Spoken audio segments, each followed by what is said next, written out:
what things were making him happy during this difficult time. What things were, his little cave, I guess. So I guess a port is one of them. So we actually built him a little man cave inside of his closet.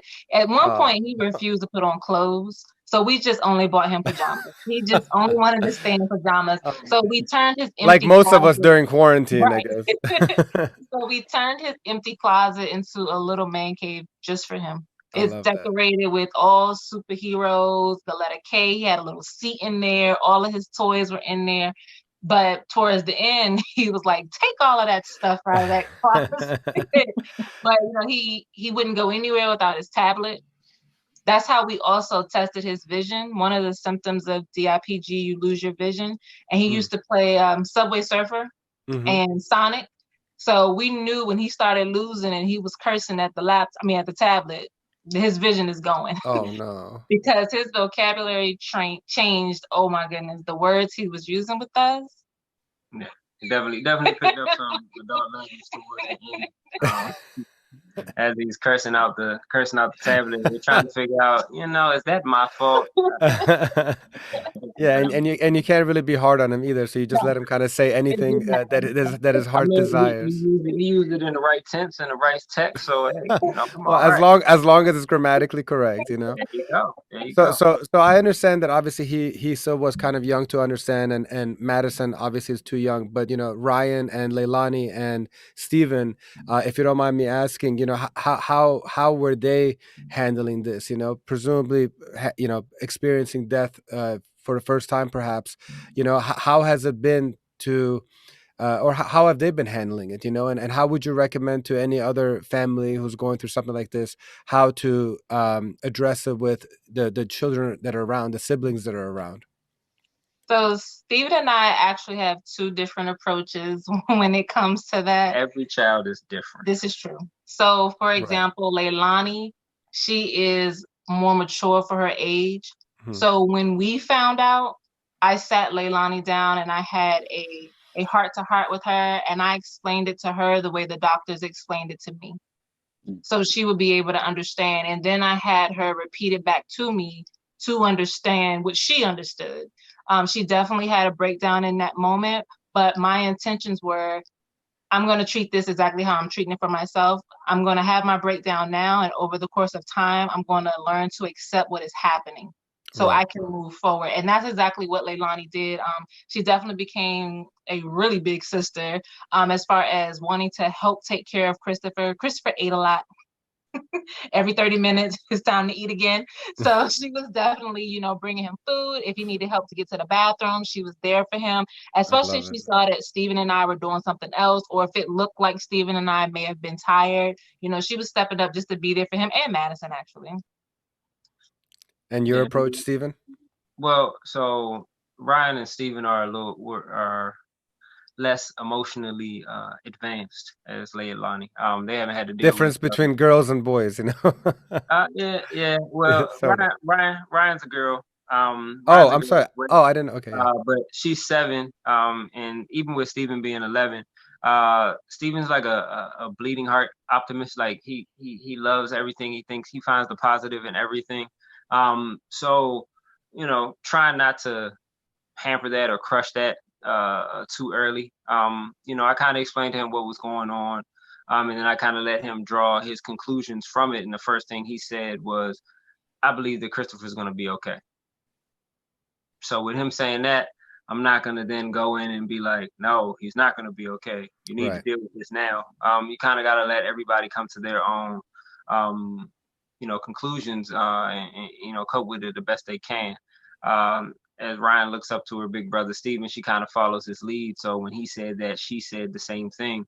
I let him have that hope, let him have that optimism. Now, as things started to turn, we had different conversations like, Christopher's feeling worse today. This is different today. He's lost the ability to do this. And they would come with the questions of, well, is he going to be able to get better? Is there anything we can do for this particular ailment? And he had different braces and different things of this nature that they wanted to help with, or give him, or try to work with him on. So you just got to treat every child differently. Sure.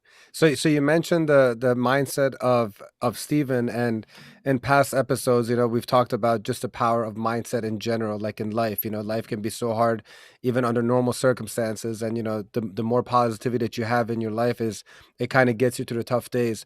Um, can you kind of tell us where you're getting the strength to kind of go through this? Is it faith in religion, God? Is it positive mindset? Is it silver linings? I would love for you to kind of share with me and the viewers on, like, how you're getting the strength to carry on here. For for me, I think it's a little bit of everything you mentioned, but I think it's also the conversations that were had with Kristopher throughout the entire journey that prepared me specifically for now. Whenever there was a quiet moment, I would ask Kristopher for hugs and kisses, and then he'll give me hugs and kisses, and I'll say, I love you. And he'll say, I love you, mommy. And I say, how much do you love me? And he say, 100. And, just, him saying it like that, Yeah. just lets me know I'm doing something right. You know what I mean? And Yeah. then you have those instances where I'll say, Kristopher, you're going to be my baby forever and ever. Mommy, I'm not a baby. I'm a big boy. So he feels the love from me. I feel the love from him. And he's just a positive child. So even through everything that he went through, Kristopher didn't get upset about all of the medicine he had to take, all of the trips to the hospital he had to take. He'll even say that medicine is awful, but mommy, it's medicine time. So like he knew. It's You know what I almost mean? it's almost like he was keeping you guys strong, like just Exactly. like Exactly. Wow. yeah. So even down to the very end, Wow. after his last breath, his heart went into overdrive to bring him back. And I was rubbing his hands, Stephen was rubbing his head, and we both were just like, Kristopher, it's okay. Like, you don't have to continue to fight for us. It's okay. It's okay. You know what I mean? And it's okay was actually one of his favorite phrases. If you bumped him or something of that nature, oh, I'm sorry, Kristopher. It's okay, mommy.